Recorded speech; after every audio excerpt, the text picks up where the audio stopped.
तुम लोगों ने कुछ बहुत ही गलत मफरूज़े हैं जिन्हें पकड़ रखा है।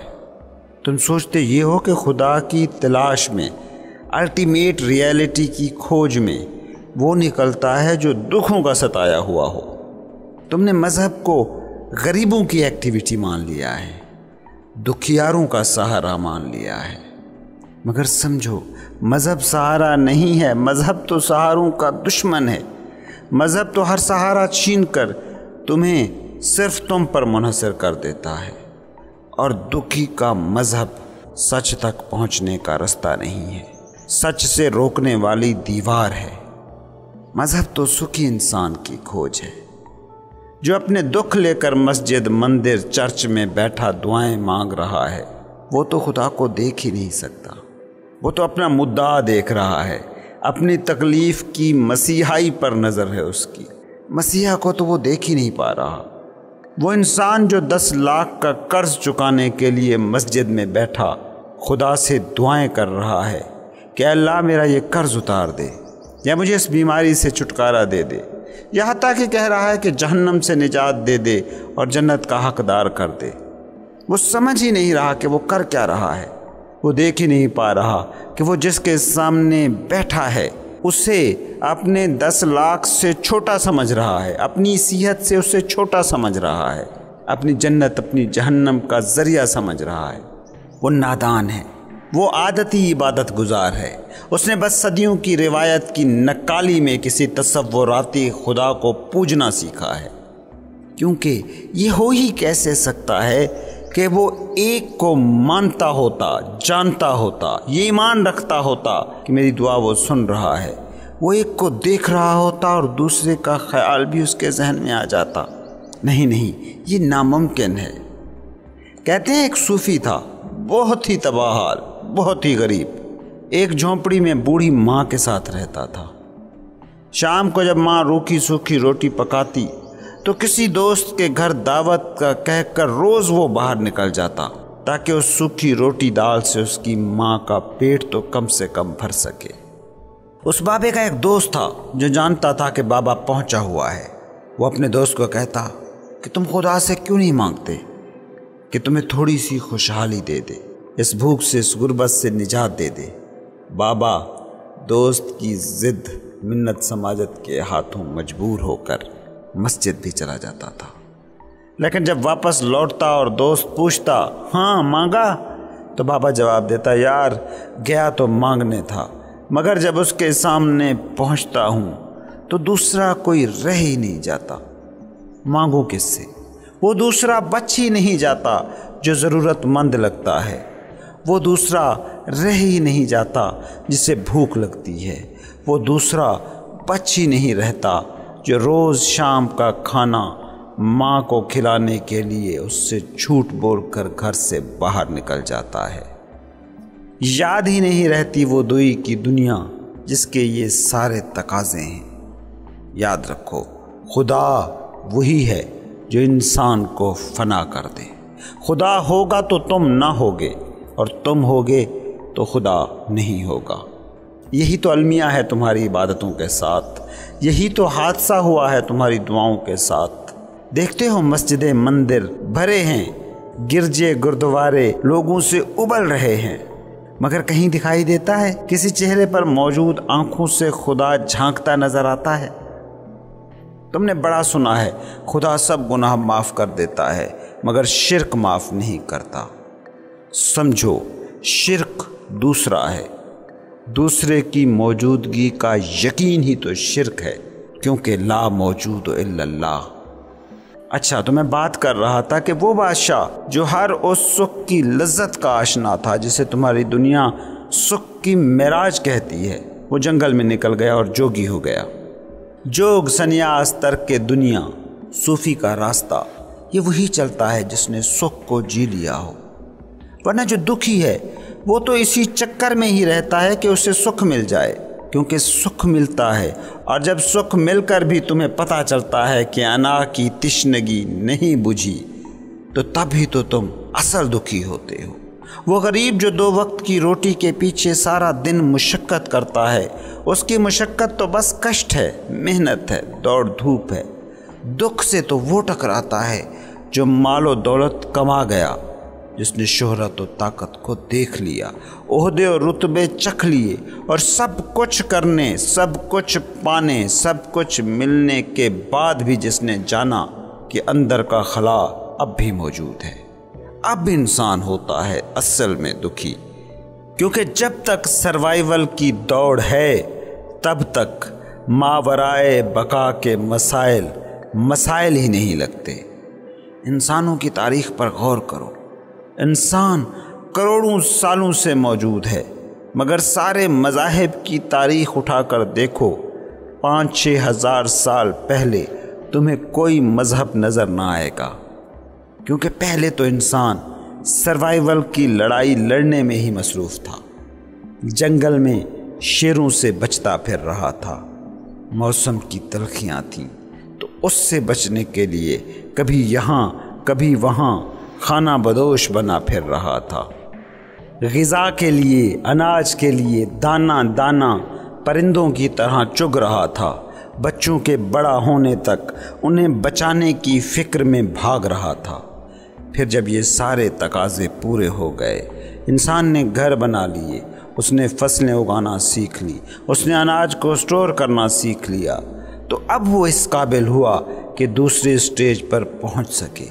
अब उसने सर्वाइवल के आगे सोचा और फिर सवाल उठाया, मैं कौन हूँ? ज़िंदगी क्या है? ज़िंदगी का खालिक कौन है? सुख क्या है? आश्ती क्या है? पहले तो वो सर्वाइवल की जंग में मसरूफ़ था, कष्ट के दौर से गुज़र रहा था। वो दौर जब इख्तिताम पजीर हुआ तो अब उसके सामने असली दुख आया था। यही वो ज़माना था कि जब ऑर्गेनाइज्ड रिलीजन्स का, मुनज़्ज़म मज़हबों का जन्म हुआ। खुदा क्या है? रियलिटी क्या है? ये सवाल उस इंसान के जहन में आ ही नहीं सकते कि जो शाम को अपनी और बच्चों की रोज़ी रोटी पूरी करने के चक्कर में है।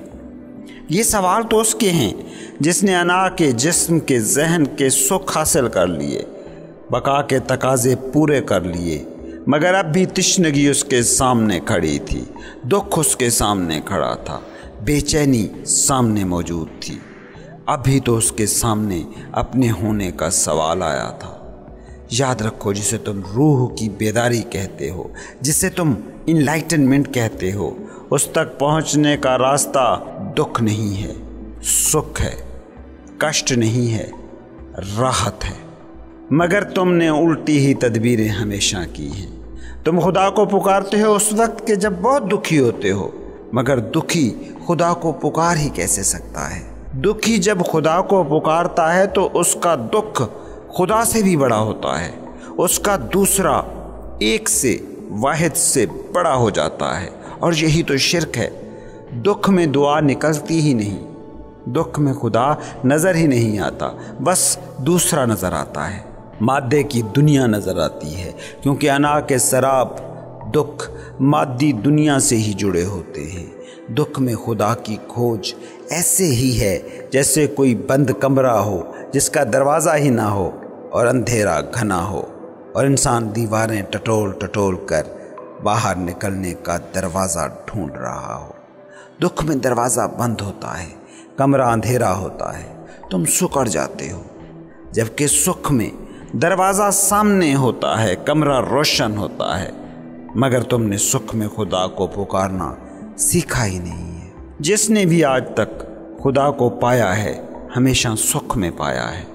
तो वो बादशाह जिसने सारी ज़िंदगी सुख देखे थे, ऐश देखे थे, वो खुदा को ढूंढने जंगल निकल गया। वो जो जान गया कि वो अना नहीं है, वो जो जान गया कि जिस्मानी साख्त और नफ्सियाती ढांचा वो नहीं है, बल्कि वो इससे मावरा भी कुछ है, फिर वो चाहे दुनिया की जिस भी ऐश व इशरत में हो, जिस भी महल का मकीन हो, फिर वो बुधा की तरह, इब्राहीम बिन अदहम की तरह भाग जाता है उस दुनिया से जिसे कुरान कहता है मताउल गुरूर, एक शराब। ये तुम्हारी दुनिया एक शराब ही है। बस किसी चीज़ को पाने के लिए दौड़ो तो वो चीज़ और आगे नज़र आती है, जैसे सहरा में रेत पानी नज़र आता है, मगर वहाँ पहुँचो तो पानी फिर और आगे चला जाता है। تم اپنی اب تک گزری زندگی کو دیکھو تو ذرا۔ 10 سال کے تھے تو کھیل کود واحد منزل تھی جو جوانی کی سرحد میں پہنچ کر سراب بن گیا۔ اب راحت محبوب یا محبوبہ میں نظر آنے لگی۔ ادھیڑ عمر ہوئے تو راحت نوکری اور دولت میں ملنے لگی۔ بوڑھے ہوئے تو راحت جنت میں نظر آنے لگی۔ سراب اسی کو تو کہتے ہیں کہ جہاں جو ہو وہاں وہ اصل میں نہ ہو، بس دھوکہ ہو اس کے وہاں ہونے کا۔ تو خیر، وہ بادشاہ اپنا تخت چھوڑ کر جنگل نکل آیا۔ ایک دن چلا آ رہا تھا کہ اس نے دیکھا ایک ہیرا پڑا ہوا ہے۔ بے اختیار اسے اٹھانے کے لیے جھکا، مگر پھر رک گیا اور خود پر ہنسنے لگا۔ انا کو اس کی عیاری کی داد دینے لگا کہ ایسے ہزاروں ہیرے چھوڑ کر میں جنگل آ گیا ہوں، مگر انا اب بھی فریب دینے کو کتنی اتاولی ہے۔ انا کا فریب ہی ایسا ہوتا ہے۔ انا کہ جو ذہن کا لازوال شاہکار ہے، اس کے کام کرنے کے طریقے بہت ہی ٹرکی ہیں، عیارانہ ہیں۔ یہ جسے مذہب شیطان کہتا ہے وہ یہی انا ہے اور کچھ نہیں۔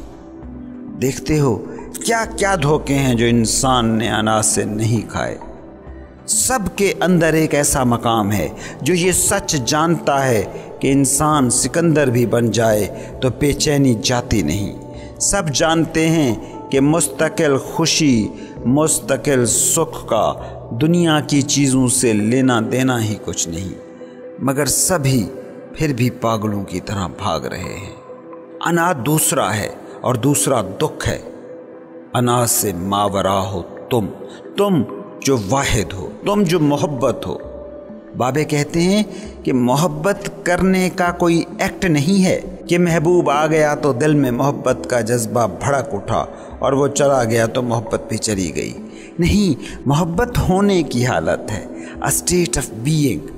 جب تم محبت ہو جاتے ہو تو دوسرا کوئی رہتا ہی نہیں کہ جب تمہیں یہ تقسیم کرنی پڑے کہ یہ اپنا ہے، اسے پیار کرو، یہ غیر آیا ہے، اس سے بے نیاز رہو، یہ دشمن آیا ہے، اس سے نفرت کرو۔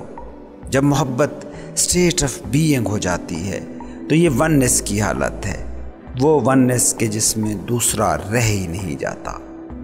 اب آپ ہیں اور کوئی بھی آ جائے تو محبت کے سوا آپ اسے کچھ دے ہی نہ سکیں گے۔ سورج نکلا ہوا ہو تو کوئی بھی جو کمرے سے باہر نکل آئے گا اسے روشنی ملے گی، اسے حرارت ملے گی۔ سورج سے اور ملے گا کیا؟ بارش برس رہی ہو تو کیا وہ تقسیم کرے گی کہ کس کھیت پر برسنا ہے اور کس کو سوکھا چھوڑ دینا ہے؟ یہ اس کے ہونے کی حالت ہے۔ اسی طرح جب تم محبت ہو جاتے ہو تو پھر کوئی دوسرا رہ ہی نہیں جاتا۔ بابے کہتے ہیں کہ انلائٹنمنٹ اس حالت کا نام ہے کہ جب تم اتنے پھیل جاؤ کہ سارا کچھ تم میں ہو جائے، اتنے وسیع ہو جاؤ کہ تم سے باہر کچھ بھی نہ رہے۔ تم سے باہر جو ہے وہی دوسرا ہے اور ہر دوسرا فریب ہے، سراب ہے، متاع غرور ہے۔ یہ حالت جس میں تم اتنے پھیل جاتے ہو کہ سب کچھ تم میں ہو جاتا ہے، یہ ہے تمہاری اصلی حالت، یہ ہے اصلی سکھ۔ تم اپنی دنیا کے دکھ اپنی دنیا کے سکھ ہی اٹھا کر دیکھ لو۔ دکھ میں سکڑن ہوتی ہے، کنٹریکشن ہوتی ہے۔ جب تم دکھی ہوتے ہو تو خود کو کمرے میں بند کر لیتے ہو، سمٹ جانا چاہتے ہو، لیکن جب سکھی ہوتے ہو تو باہر بھاگتے ہو، پارٹیاں کرتے ہو، لوگوں سے ملتے ہو، اپنے گھر اپنے کمرے میں رکنا مشکل ہو جاتا ہے۔ انلائٹنمنٹ ابدی سکھ ہے، الٹیمیٹ جوائے ہے۔ جب تم اس حالت کو پاتے ہو تو پھر پوری کائنات کو خود میں سمو لیتے ہو۔ کسی حقیقی صوفی کو جب ملو گے تو تم اس میں یہ وسعت ضرور دیکھو گے۔ کسی فقیر کی محفل میں کبھی کسی کا تعارف اہم نہیں ہوتا، کسی سے اس کا مذہب، اس کا فرقہ، اس کا پیشہ، اس کی قوم، اس کی برادری، اس کا حسب نسب کبھی نہیں پوچھا جاتا۔ ہاں، مولویوں پنڈتوں کی محفل میں یہ سب ضرور پوچھا جاتا ہے۔ میں کی قید میں زندگی ایسی ہی ہوتی ہے اور میں سے آزاد زندگی ہوتی ہے صوفی کی زندگی۔ تم لوگوں نے انا کے ساتھ آئیڈینٹیفیکیشن کو ایسا مضبوط کر لیا ہے کہ انا سے ماورا تم کچھ ہو اس بات کا تم تصور تک نہیں کر سکتے۔ تم انا کے اس شدید قبضے میں ہو کہ تم یہ تک نہیں سمجھ پا رہے کہ انا ایک چیز ہے جسے کبھی تم نے خود تراشا تھا۔ اب جو تراشا تھا وہ رہ گیا ہے اور تراشنے والا اس کے نیچے ہی دب گیا ہے۔